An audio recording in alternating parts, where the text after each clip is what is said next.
Welcome home to this well-maintained home on a 0.86-acre lot with no HOA. Spacious floor plan with hardwood floors in living areas and bedrooms, ceramic tile in bathrooms and laundry. Kitchen has stainless appliances and lots of counter/cabinet space. Large laundry room with utility sink. Master bedroom has 2 walk-in closets and a master bath with separate shower and tub/shower.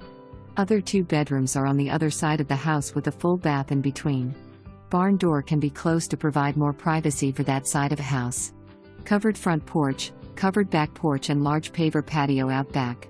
For extra storage space, workshop, or man/woman cave, there is a walk-under crawl space at one end of home that is 11 by 34 and has a roll-up door, entry door, and electricity.